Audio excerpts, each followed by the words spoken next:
नमस्कार विद्यार्थी मित्रांनो, आपल्या यूट्यूब चॅनलमध्ये आपलं स्वागत आहे। आजच्या व्हिडिओमध्ये आपण जागतिकीकरणाचा नंतरचा भाग पाहणार आहोत।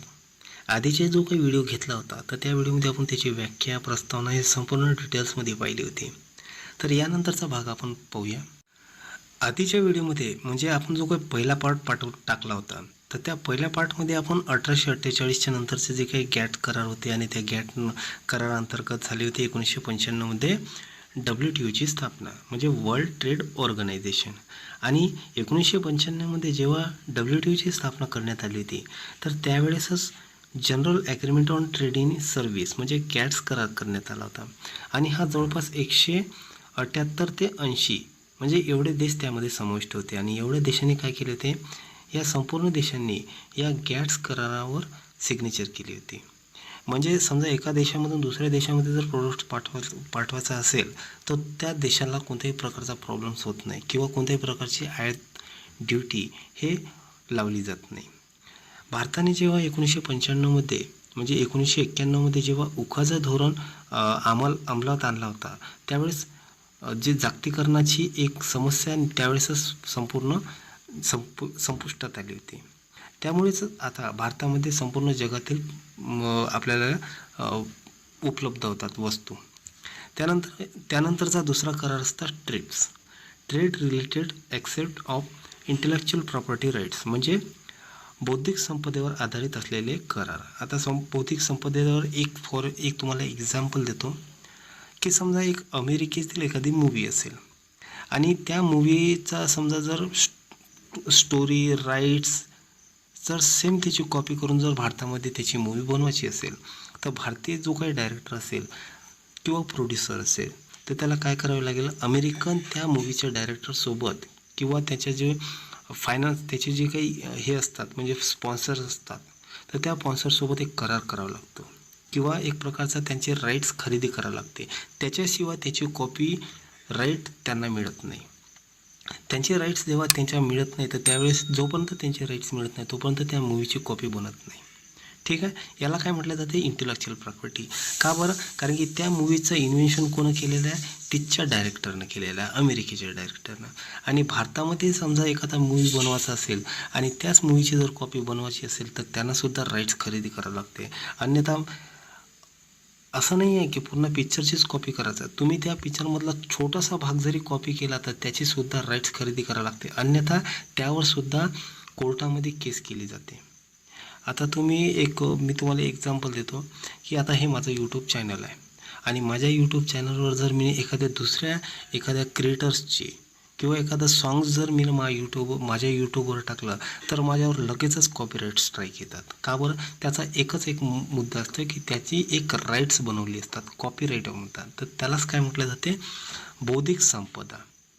परंतु आता जागतिकीकरणामध्ये असं झालेलं आहे की कोणत्याही कॉपीराईट्स केल्या जाते परंतु त्याला काय करावं लागते, खरेदी करावी लागतात।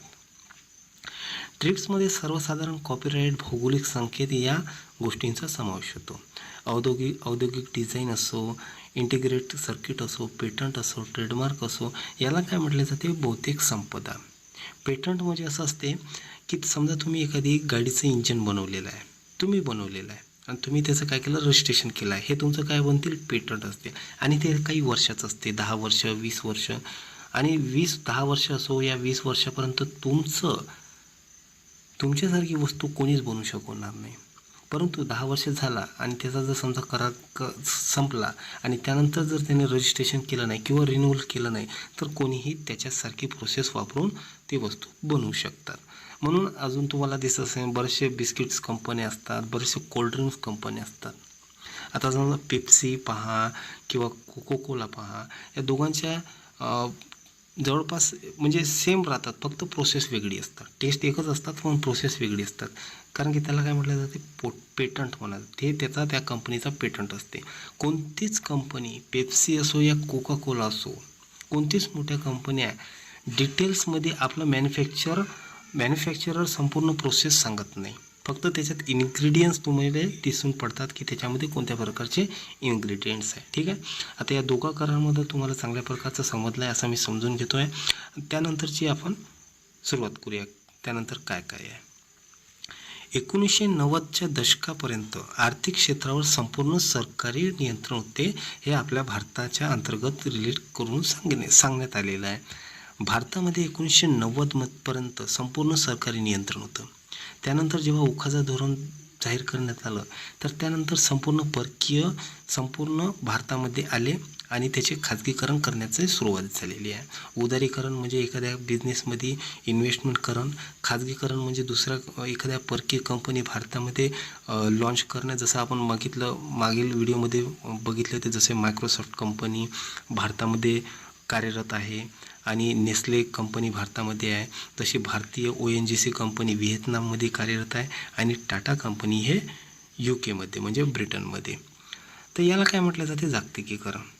त्यानंतरचा आता यामध्ये सर्वसामान्यामध्ये जागतिकीकरणाचे जवळपास 3 परिणाम पडतात.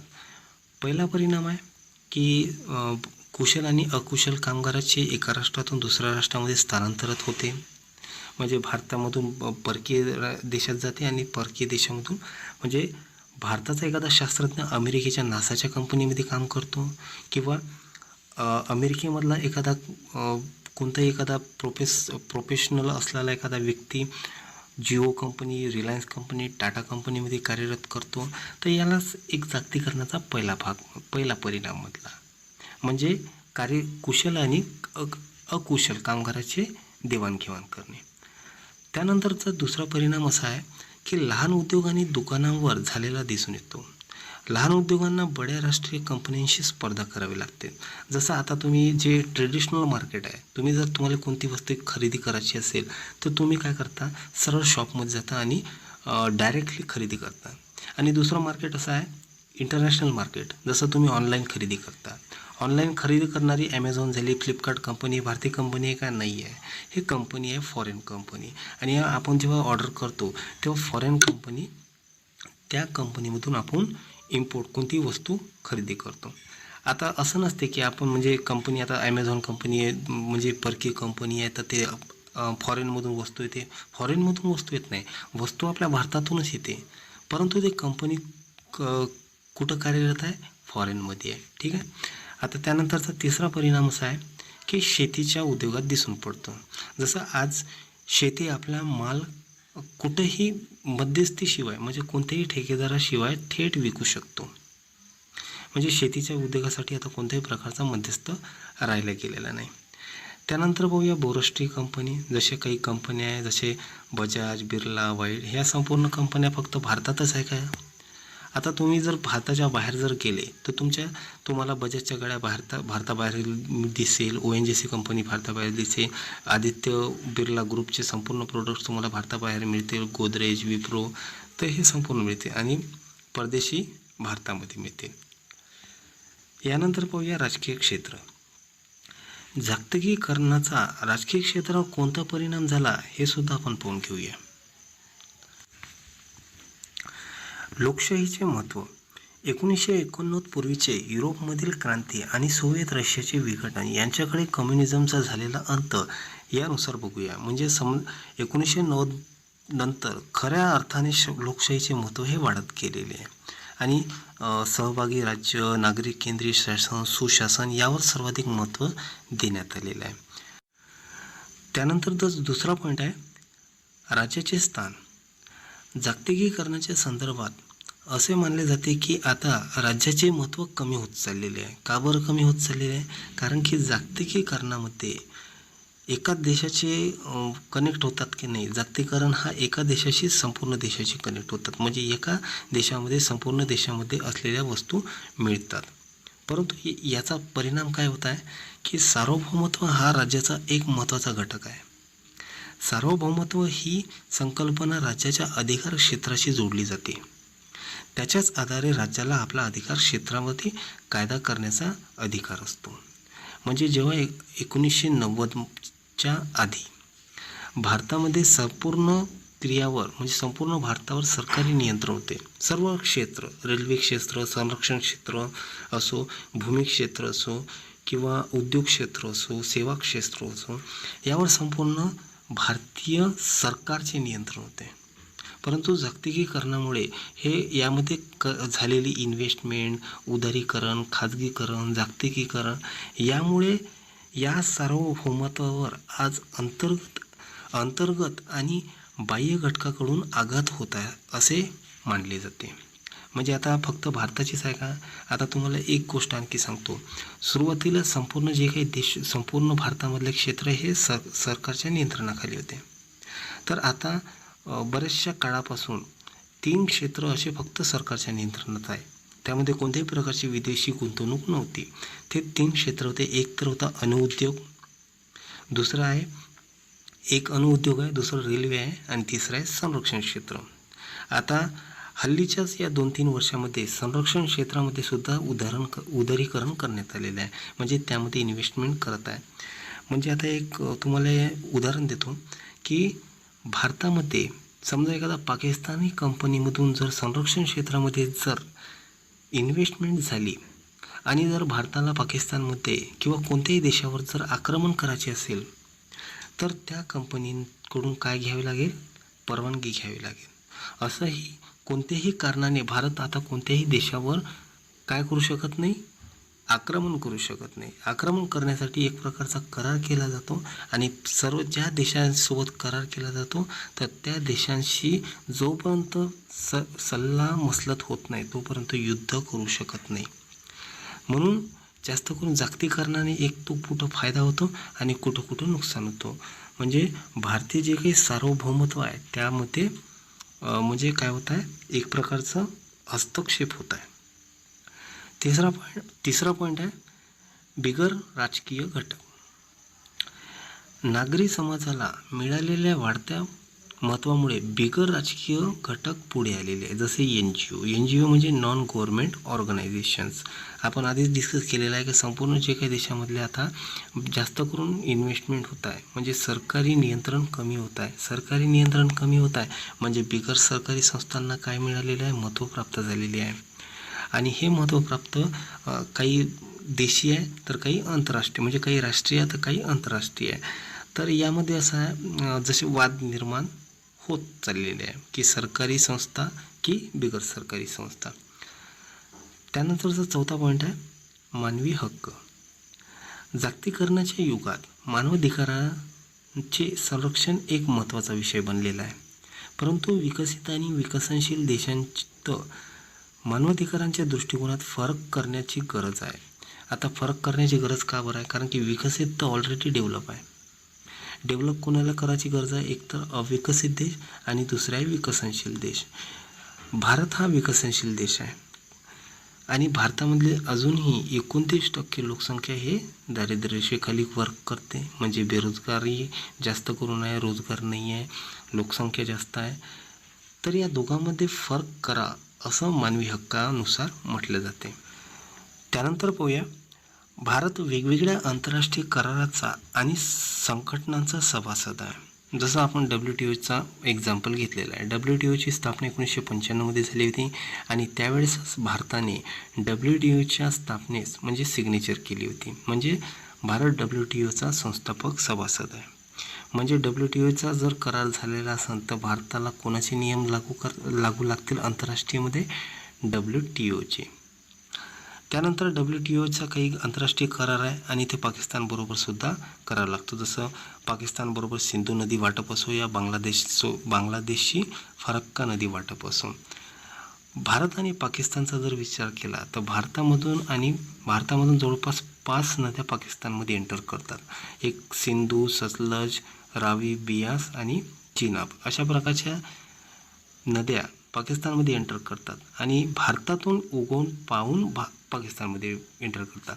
तर करार असं करण्यात आलेला आहे त्या करारानुसार की भारतामध्ये 3 नद्या त्या नद्याचा वापर 3 नद्याचा वापर भारत करतील आणि बाकीच्या 3 नद्याचा वापर कोण करतील? पाकिस्तानमध्ये केल्या जातील. तर अशा प्रकारचे करार असतात आणि याला कोणत्याही प्रकारचं हे नाही. आता तुम्हाला ते उरी हमला झाला होता भारतामध्ये, ठीक आहे. उरीमध्ये जेव्हा हमला केला होता तर त्यावेळेस भारताने काय केले होते? या पाण्यामध्ये रोग करण्याचा विचार केला होता. म्हणजे या जे काही सिंधू नदी आहे या सिंधू नदीवर बांध करण्याचा विचार केला होता, म्हणजे जेणेकरून हे जे पाणी आहे सिंधू नदीचं ते पाकिस्तानात जाण्यासाठी रोखणे. म्हणून पाकिस्तानने या कराराचा वापर करून भारताला एक प्रकारचं रोखलं होतं. तर ते अशाच प्रकारचे, याला काय म्हटलं जाते, करार, आंतरराष्ट्रीय करार. तर यानंतरचा आपण संपूर्ण समजून घेतलेला आहे. आज जागतिकीकरणाच्या युगात एकच प्रभावी विचारसरणी आणि अर्थव्यवस्था दिसून येते. त्या अर्थव्यवस्थेचं वर्णन बाजारपेठी अर्थव्यवस्था असे म्हटले जाते. परंतु सर्वच राष्ट्रे एकाच प्रकारच्या बाजारपेठी अर्थव्यवस्थेचा अवलंब करत नाहीत. त्या बाजारपेठी अर्थव्यवस्थेचे स्वरूप त्या राज्याच्या विचारप्रणालीवर अवलंबून असते. जसं विचारप्रणाली कशी आहे, बहुतांश राष्ट्र लोकशाही असले तरी काही भांडवलशाही आहे, काही म्हणजे शासनशाही आहे, अशा प्रकारचे दिसून पडते. अमेरिकेत भांडवलशाही विचारप्रणाली बरोबरच भांडवलशाही अर्थव्यवस्था आहे. म्हणूनच त्यांचे वर्णन भांडवलशाही बाजारपेठेतील व्यवस्था असे केले जाते. पश्चिम युरोपियन राज्याची कल्याणकारी विचारसरणी आहे, म्हणजे हा युरोप आहे आणि युरोपमधला हा भाग समजा पूर्व आहे आणि हा पूर्व भाग आहे आणि हा पश्चिम भाग आहे. आणि या पश्चिम भागामध्ये म्हणजे पश्चिम युरोपियन राज्यामध्ये कल्याणकारी विचारसरणी आहे, म्हणून त्यांना कल्याणकारी बाजारपेठेतील अर्थव्यवस्था असे म्हटले जाते. आणि समजा चीनीचा विचार केला आपण, चीनचा, तर चीनी राजकीय व्यवस्था ही साम्यवादी विचारसरणी मान्य करते. परंतु 1990 नंतर चीनच्या अर्थव्यवस्थेत बदल घडून दिसून येतो. आज चीनचे वर्णन साम्यवादी बाजारपेठीय अर्थव्यवस्था असे केले जाते. भारतात आपण राज्यपेठेतील अर्थव्यवस्था हा शब्दप्रयोग वापर करत नाही. आपण आर्थिक उदारीकरण हा शब्द प्रयोग करतो. म्हणजे प्रत्येक देशाची जे काही म्हणजे विचारसरणी आहे ते वेगवेगळी करण्यात आलेली आहे. त्यानंतरचा भाग आहे तंत्रज्ञान. 1990च्या दशकात जागतिक संप्रेरणाच्या पद्धतीने आमूलाग्र बदल झाला. उपग्रह संप्रेषण प्रणाली, मोबाईल, टेलिफोन्स, फॅक्स, इंटरनेट इत्यादींनी जनतेच्या सामाजिक, राजकीय आणि आर्थिक जीवनावर कल्याणकारी परिणाम घेऊन आला. जागतिकीकरणाचं तंत्रज्ञान हे खूप महत्त्वाचं आणि खूप डेव्हलप उदाहरण आहे. हल्लीच्या काळामध्ये ह्या संपूर्ण वस्तू एक इसेन्शियल झालेल्या आहे, म्हणजे इम्पॉर्टंट झालेले आहे. मोबाईल नसला तर म्हणजे कोणत्याही प्रकारचे कार्य होत नाही. टेलिफोन्स, फॅक्स, इंटरनेटशिवाय आता संपूर्ण जे काही कार्य आहे तर ते पूर्ण होऊ शकत नाही. तर हा एक जागतिकीकरणाचा खूप महत्त्वाचा पॉईंट आहे.